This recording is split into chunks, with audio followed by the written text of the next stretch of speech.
Mesdames et messieurs, bonsoir. Merci de suivre la RTS et bienvenue dans ce principal rendez-vous d'information. Voici donc les titres. À la une de l'actualité culturelle de la semaine, plusieurs artistes ont exprimé leurs attentes à la suite de la nomination du nouveau ministre de la Culture, du Tourisme et de l'Artisanat. Ils demandent entre autres la modernisation des villages artisanaux et l'application effective de la rémunération pour copie privée. Africulture urbaine célèbre ses 20 ans d'existence. La RTS s'associe à l'événement qui se tient au village de la Coupe du Monde à la place de la Nation. 19e édition de la commémoration d'Ousmane Sembène. Cette rencontre met en lumière l'héritage intellectuel et artistique de cette figure majeure de la littérature et du cinéma. Des artistes ont exprimé leurs attentes suite à la nomination du ministre de la Culture, du Tourisme et de l'Artisanat. Ils demandent entre autres la modernisation des villages artisanaux et l'application effective de la rémunération pour copie privée. Plus de détails avec Tchorodien. Vitrine de l'artisanat sénégalais avec sa forte attractivité auprès des touristes. Le village artisanal de Soumbédioune fait face à de nombreux défis. Les artisans appellent ainsi leur nouveau ministre de tutelle à intervenir afin de moderniser le site, d'offrir de meilleures conditions de travail aux professionnels qui y exercent. Le nouveau ministre, vraiment, il veut qu'il nous aide pour nous faire élargir notre parking. Nous avons un problème de parking, c'est ça qu'on lui demande. Si les bus passent sans s'arrêter, ça c'est du grand manque à gagner. Nous sommes des formateurs. Chaque examen entre en 6e, ce qui sort de l'école, c'est l'artisanat qui va l'accueillir. Nous avons 120 cours de métier sur l'artisanat. Donc quand il arrive, il faut leur montrer que le milieu romantique du Sénégal est une place très historique pour toutes les nations. C'est le village artisanal de Soumbédioune.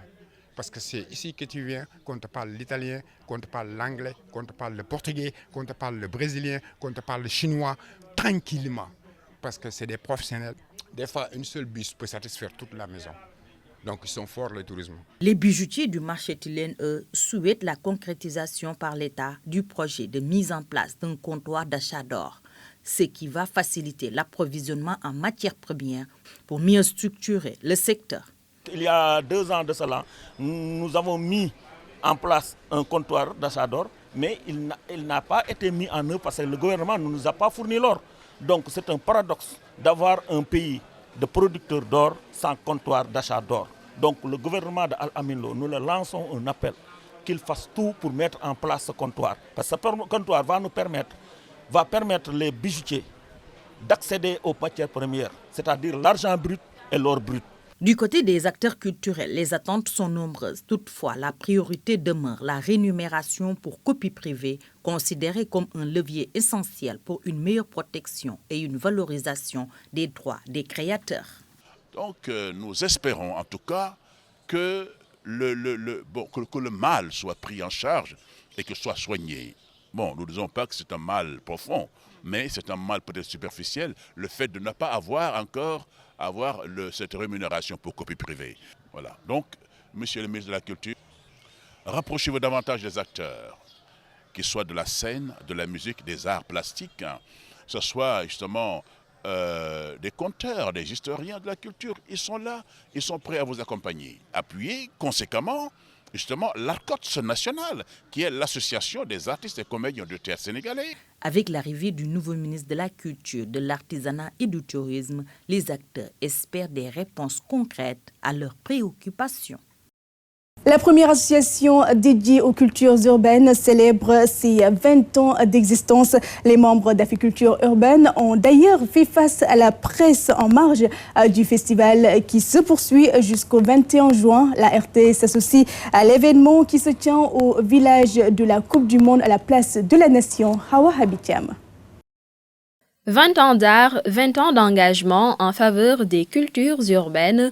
Aujourd'hui encore, Africulture urbaine continue à travers l'Urban Festival Forum de s'imposer comme une plateforme incontournable de valorisation, de promotion et de transmission des cultures urbaines. Le hip-hop, c'est la scène, c'est la rue, mais aussi c'est la connaissance. Le hip-hop est hyper respecté au Sénégal. Awadi voyage beaucoup, il sait. Moi, je ne le vois pas quand il voyage en tant qu'artiste, je le vois en tant que quelqu'un qui représente un pays, mais un continent. Aujourd'hui, dans la banlieue, tous ces jeunes qui sortent et qui gagnent dans vos concours autant d'argent, comprennent qu'il faut se structurer, comprennent qu'il faut devenir professionnel, comprennent que c'est un métier. On peut partir de sa passion et vivre de sa passion. Toute l'équipe d'Africulture, ils sont soudés, ils sont ensemble. Et le travail qu'ils ont abattu dépasse largement le Sénégal. En collaboration avec la RTS, la Place de la Nation va respirer les cultures urbaines. Cette nouvelle édition s'annonce particulièrement riche et prometteuse dans un contexte marqué par l'effervescence de la Coupe du Monde. Comme vous le savez, le sport et bien sûr la culture étant donc des mamelles qui nourrissent notre jeunesse, je pense qu'il n'y a pas meilleure occasion que de donner rendez-vous à cette jeunesse dakaroise, à cette jeunesse sénégalaise au niveau de la Place de la Nation pour bien sûr célébrer la culture, mais célébrer nos lions et célébrer de manière globale le sport sénégalais. L'Urban Festival Forum s'affirme cette année comme un espace unique de rencontre entre les cultures urbaines et le sport, proposant au public des moments de partage, de découverte et d'émotion pour vivre pleinement la Coupe du Monde. La 19e édition de la commémoration d'Ousmane Sembène s'est tenue à Tamba. La rencontre met en lumière l'héritage intellectuel et artistique de cette figure majeure de la littérature et du cinéma. Compte rendu Tidiane Cissé. C'est un homme dont l'héritage social, l'œuvre littéraire et le parcours cinématographique sont aujourd'hui considérés comme un véritable projet de société. Disparu en 2007, Ousmane Sembène est célébré chaque juin à travers les activités d'Odaray Sembène. Cette année, c'est la ville de Tambacounda qui a accueilli l'événement.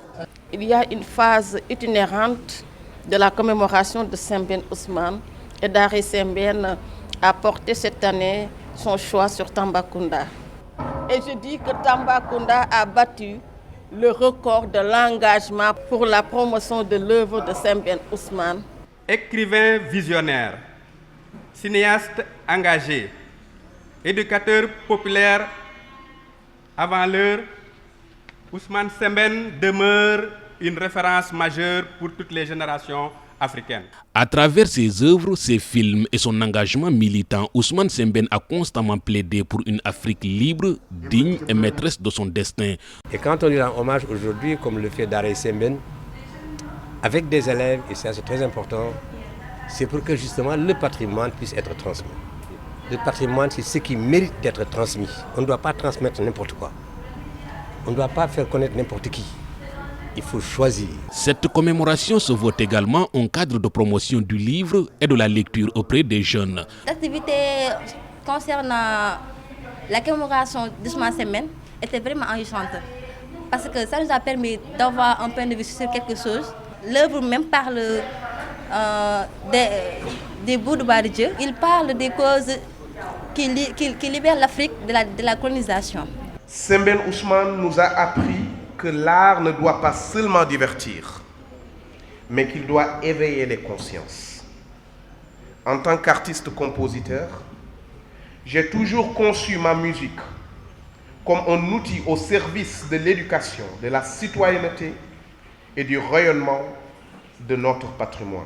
Le thème retenu pour cette 19e édition porte sur le panafricanisme et l'héritage en dialogue interculturel. Une thématique qui s'inscrit parfaitement dans la vision et le combat de Ousmane Sembène pour l'émancipation des peuples africains. Nous terminons avec cette 4e édition du Festival international Dakar Théâtre et Humour qui s'est donc tenue autour du thème Femmes et gouvernance, une rencontre qui a réuni plusieurs acteurs culturels.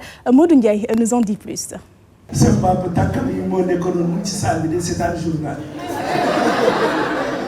Des éclats de rire, des salves d'applaudissements et des scènes pleines d'émotions.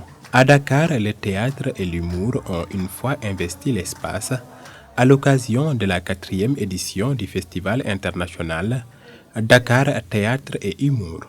Un rendez-vous désormais bien inscrit dans l'agenda artistique national et qui a choisi cette année de placer la réflexion au cœur de la création en consacrant sa programmation au thème Femmes et gouvernance.